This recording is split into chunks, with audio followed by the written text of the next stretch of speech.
even got the gas full of low. My nigga grow that in Atlanta. I got lines on the yellow, ain't no Bodak. I was getting fly and rock and shine, that's a whole fact.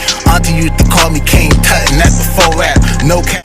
Auntie used to call me King Tut, and that's before rap. No cap. Hey man, say man, it's your boy DAALIGHT, man, DAALIGHT TV, back with another one. And on this trip, we're going to be talking about Brooklyn street royalty. I'm talking New York City street royalty. The legend himself, Brooklyn's very own, Walter King Tut Johnson, is free at last, y'all. King Tut hails from the Cypress Hill section of East New York, Brooklyn, where he was actually raised a Jehovah's Witness. But by 16, he was already getting arrested and cementing a reputation in the streets. Legend has it that the name King Tut came from when his mother had to go and pick him up from the precinct. She would ask if her son had any aliases. She is quoted by saying, "His nickname is Tut," and the officer would enter it into record as King Tut. It was around this time that Tut would help form a crew called the Black Mafia with another notable street legend from Brooklyn named Haitian Jack. The crew would earn a reputation for robbing drug dealers at the height of the crack epidemic.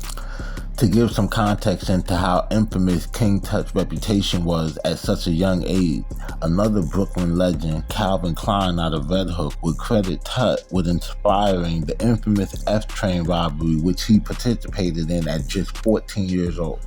Some of Tut's most brazen exploits include the June of '82 robbery, where he robbed at least 300 Jehovah's Witnesses at his mother's Kingdom Hall. In October of that same year, while on bail for the Kingdom Hall robbery, King Tut would participate in a robbery of a New York City Metro Transit bus that saw 12 people relieved of their personal belongings.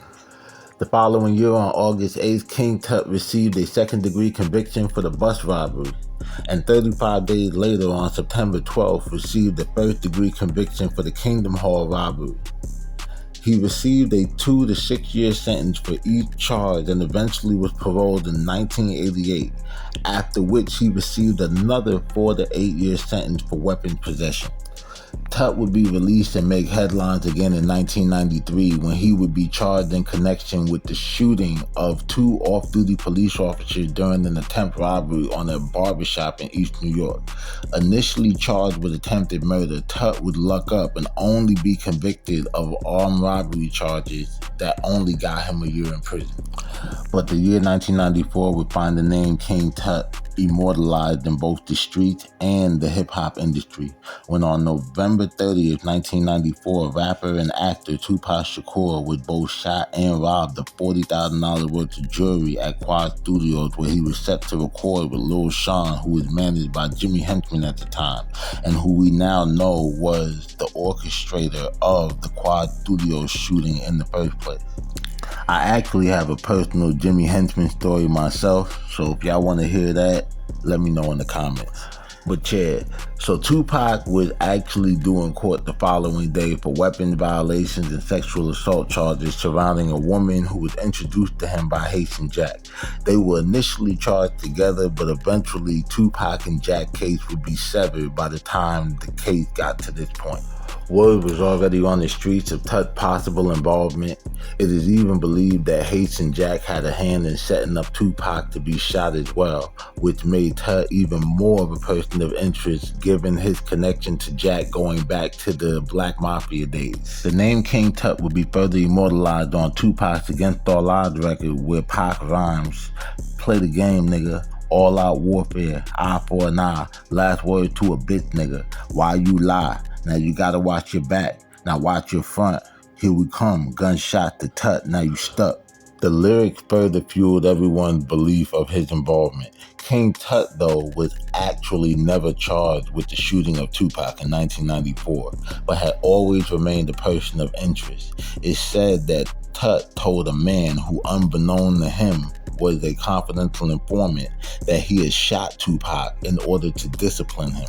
In 1996, Walter King Tut Johnson was arraigned in Brooklyn Criminal Court on 3 counts of armed robbery that covered the previous 18-month span of his nearly 2-decade-long career at this time.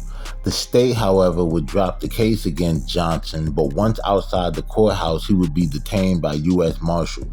The states had only let him go so that he could be tried by the feds. And subsequently, Walter King Tut Johnson would become the first New York resident to be sentenced according to the 1994 Three Strikes Law. District Judge Frederick Block would sentence King Tut to 5 life sentences in federal prison. Fast forward nearly 30 years later, and that same judge would have a change of heart. ABC News will report, a Brooklyn man who served 27 years in prison for robbery and drug charges has been granted early release by the same federal judge who sentenced him to 5 life terms behind bars, a penalty the judge now says was overly harsh. Walter Johnson, who once went by the street name King Tut and had been questioned in connection with the 1994 shooting of Tupac Shakur outside of a Manhattan recording studio, was released from Federal Correctional Institution in Otisville in upstate New York on Thursday following an order from U.S. District Judge Frederick Block. Johnson, now 61, says he intends to live with his family in Brooklyn and give back to his community by mentoring young men to steer clear of the choices he made, according to Mia Eisner Grinberg, the deputy attorney in charge of Federal Defenders of New York, which represented him. We are grateful for the humanity and humility that Judge Black exercised in reconsidering Mr. Johnson's life sentence, she wrote in an email statement. Mr. Johnson's extraordinary rehabilitation in the space of a death in prison sentence is a testament to his character and reflects his growth and change. Block, in his 26-page ruling, cited changing judicial standards for his decision to reduce Johnson's sentence to time served plus 3 years of supervised release. He said the 2018 First Step Act, which overhauled the federal sentencing process, allowed judges to reconsider prior sentences and prisoners to seek early release. I now believe that my sentences, though lawfully rendered, were extremely harsh, Block wrote. Just like prisoners who have evolved into better human beings during their lengthy periods of incarceration, judges also evolve with passage of years on the bench. And there you have it, y'all. Brooklyn's very own King Tut, free at last. Brooklyn stand up, East New York stand up, Cypress, a whole New York City should stand up for bro, you know what I'm saying? Did 27 years, you know what I mean, was originally given 5 life sentences. You know what I mean? Like, that's crazy. Bro had that hanging over his head and he was doing it. You know, he ain't know that. You know, I'm pretty sure he might have tried, getting his appeals and all that, but bro ain't know how that shit was gonna play out, but he stayed solid and did his time, and, the real one. So, salute to King Tut. When I was young, my auntie, my grandmother's sister, she used to call me King Tut because I used to run around with all this jewelry on and shit. And to this day, if she asked my grandmother about me, she'd be like, how's Tut? And she's an evangelist, so she don't even know the Brooklyn stick-up kid gangster King Tut, you know what I mean? And she live in Brooklyn, but she's so removed from that life and shit. She don't even know the significance of it. But I did when she said that, and that shit was just always dope to me. So that's why I put that clip from Strike Back up front, where I say auntie used to call me King Tut, and that's before rap.